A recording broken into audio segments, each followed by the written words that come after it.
সালটা ১৯৯৫। রাখালনগরের বাসিন্দা ছিলেন বোরহানউদ্দিন। রাখালনগরে ছেলে সন্তানদের অনেক চাহিদা ছিল।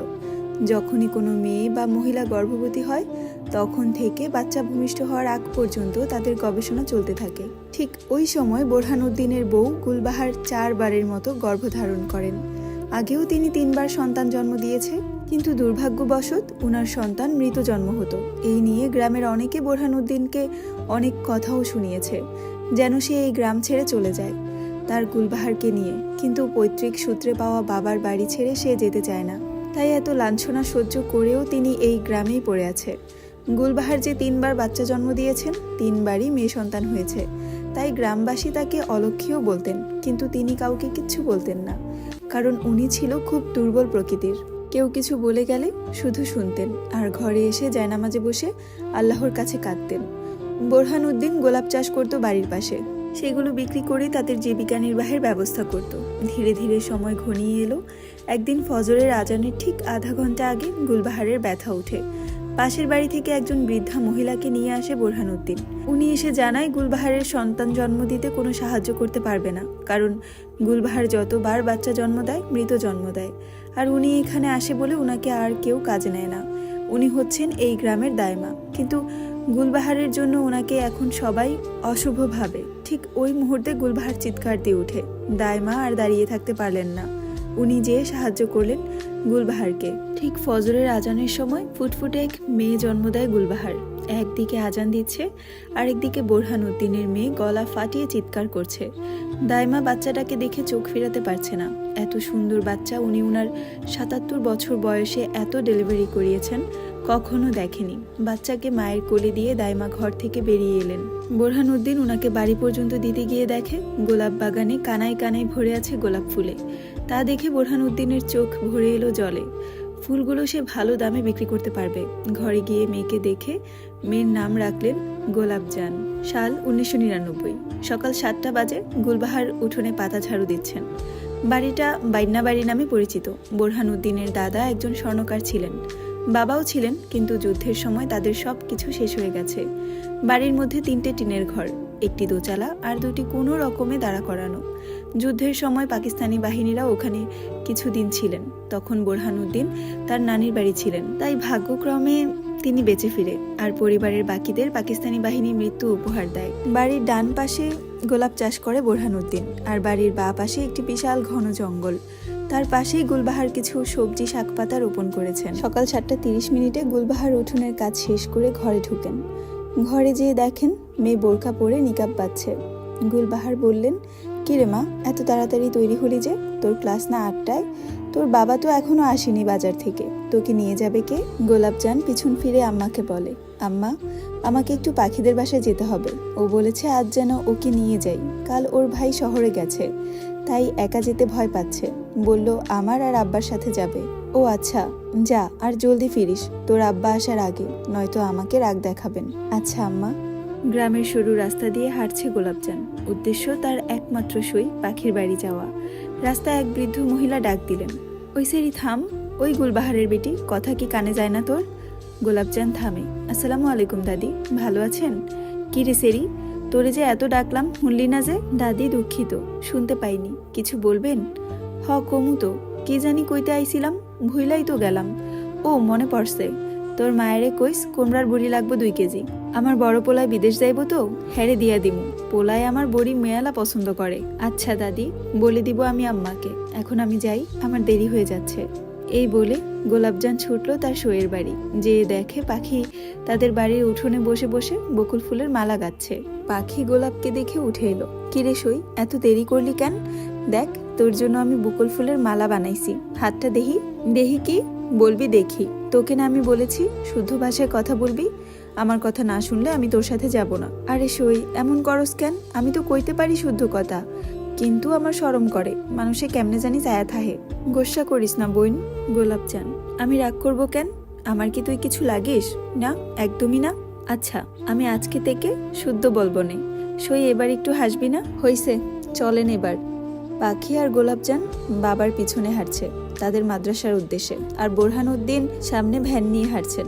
ভ্যানের মধ্যে হাজার হাজার গোলাপ, বাজারে বিক্রি করবেন তিনি। গ্রামের রাস্তা, একপাশে নদী আর একপাশে ধানক্ষেত। নদীর পাশে বড় বড় খেজুর গাছ। সেখানে কিছু লোক কলসি নামানোর কাজ করছে। খেজুরের রসে ভরা হাড়ি। ঠিক ওই মুহূর্তে এক লোক বোরহান উদ্দিনকে ডাকলেন। লোকটির নাম শফিক মিয়া। ও বোরহান মিয়া, কই যাও? লগে কেডা? তোমার বিবি আর মাইয়া?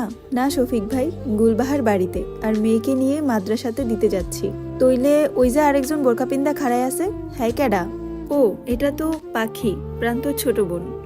ও চিনছি, পান্না মিয়ার সুডু মাইয়াটা না? জি। ও হুনো, যার লাইগা তোমারে ডাকলাম, তুমি একটু অহনে হাসান মঞ্জিলে যাও। ওই বাড়িতে গোলাপ ফুল লাগবো। মঞ্জিল বাড়ির একমাত্র পোলাডা আইছে কালকা বিলেত থেইকা। হের লাইগা দেখো না, নদীর পাড়ের সব খেজুর গাছের রস মঞ্জিল বাড়ির দেওয়ান লাগতাছে। শুনলাম পোলাই নাকি 14 বছর পর দেশে আইছে। কিন্তু শফিক ভাই, আমার মেয়েটাকে তো মাদ্রাসায় দিয়ে আসতে হবে। ওকে দিয়ে আসি আগে, তারপর না হয়। আরে না, দেরি করো না। জানো না আফতাব সাহেব কেমন রাগী লোক? পরে দেখা যাইব তুমি আর গঞ্জে গোলাপ তুলবারই পারলা না, গঞ্জে কেউ তোমার ফুল কিনবই না যদি আফতাব সাহেব মানা কইরা দেয়। কিন্তু মেয়েটা, সমস্যা নেই, তুমি ফুলগুলান দিয়া পরে না হয় মাইয়াডারে দিয়াইলা। আচ্ছা। এতক্ষণ দাঁড়িয়ে দাঁড়িয়ে গোলাপজান আর পাখি সবটাই শুনেছে, কিন্তু বাবার সামনে কিছু বলার সাহস গোলাপজানের নেই। হাসান মঞ্জিলের সামনে দাঁড়িয়ে আছেন বোরহান উদ্দিন, তার থেকে 4-5 কদম পিছনে দাঁড়িয়ে আছে গোলাপজান আর পাখি। বাড়ির গেটটা বিশাল বড়, দুই পাশে বাগান বিলাস ফুল গাছ।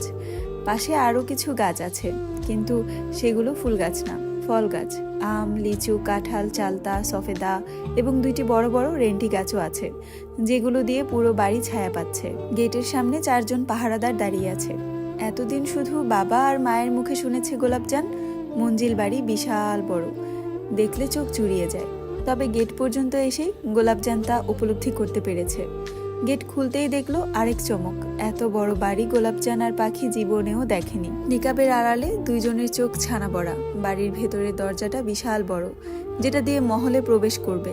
দরজাটি তামার তৈরি, দেখে মনে হচ্ছে স্বর্ণ দিয়ে বানিয়েছে। আর বাহিরে মানে উঠোনে এক বিশাল বসার জায়গা, একদম রাজার বাড়ির বৈঠকখানার মতো। বোরহান উদ্দিন মেয়েদের উদ্দেশ্যে বললেন, শোন মা, তোরা এখানে দাঁড়া, আমি ভিতর থেকে আসতেছি। আচ্ছা আব্বা, আপনি যান, আমরা এখানেই থাকবো। আর শোন, ফুলগুলোর দিকে খেয়াল রাখিস, কেমন? জি আচ্ছা। এই বলে বোরহান উদ্দিন ভেতরে চলে গেল। সই দেখছস কত সুন্দর বাড়ি। এমন বাড়ি যদি আমার বিয়ে হইতো, আমি প্রতিদিন তোরে দাওয়াত করতাম। চুপ কর, মানুষ শুনে ফেলবে। বৈঠকখানায় একটা কুকুর বাঁধা ছিল।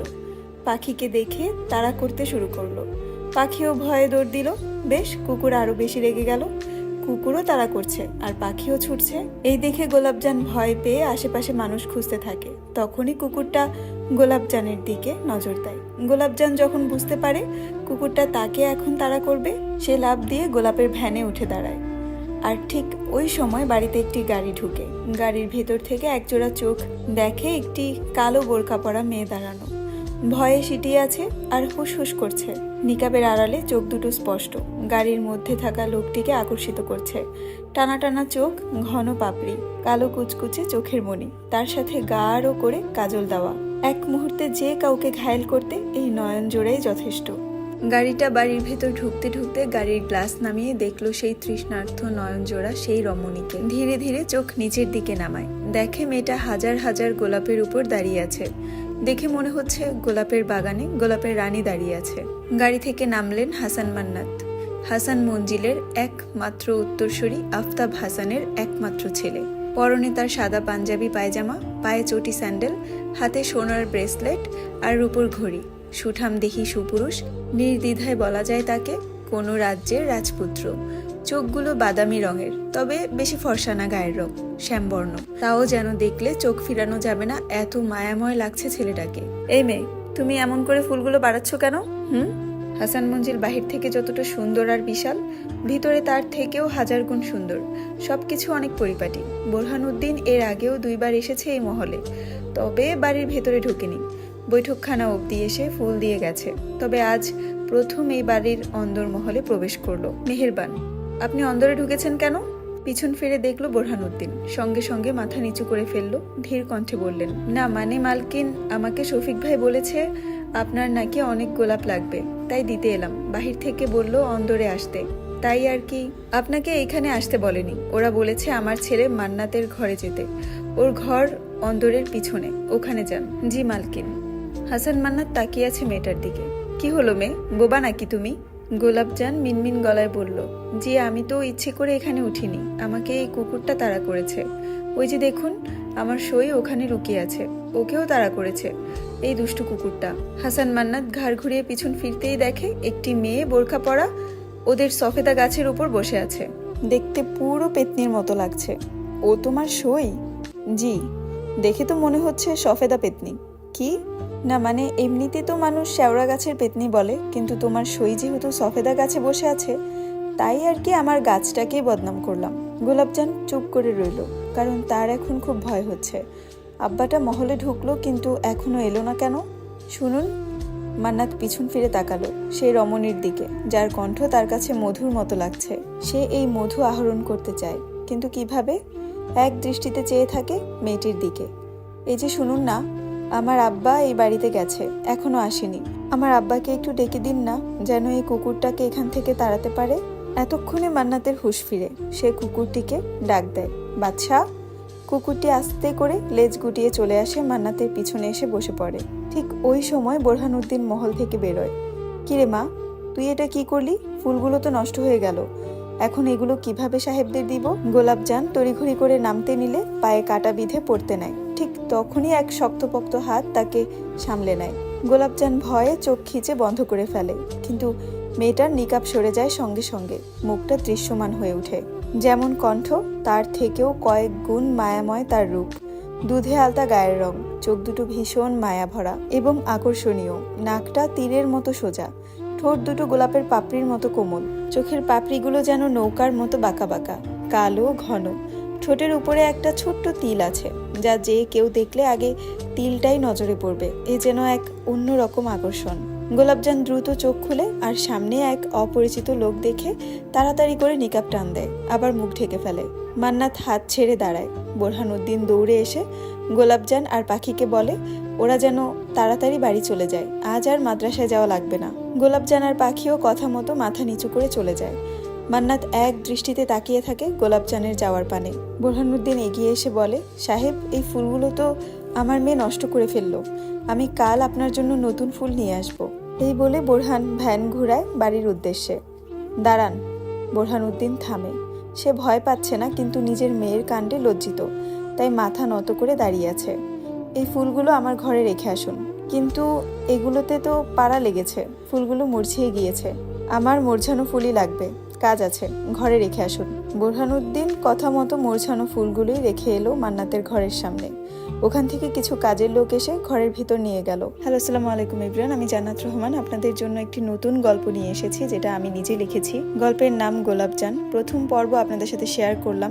গল্পটি কেমন লেগেছে এই এক পর্ব অবশ্যই কমেন্ট করে জানাবেন। যেহেতু এটা আমার জীবনের প্রথম উপন্যাস লেখা, প্রথম পর্ব আপনাদের সাথে শেয়ার করা, ভালো মন্দ সব কিছুই আমাকে জানাবেন নির্দ্বিধায়, যাতে করে আমি একটু ভালো মতো শিখতে পারি বা আপনাদের কাছে ভালো কিছু প্রেজেন্ট করতে পারি। সবাই ভালো থাকবেন, সুস্থ থাকবেন। আল্লাহ হাফেজ।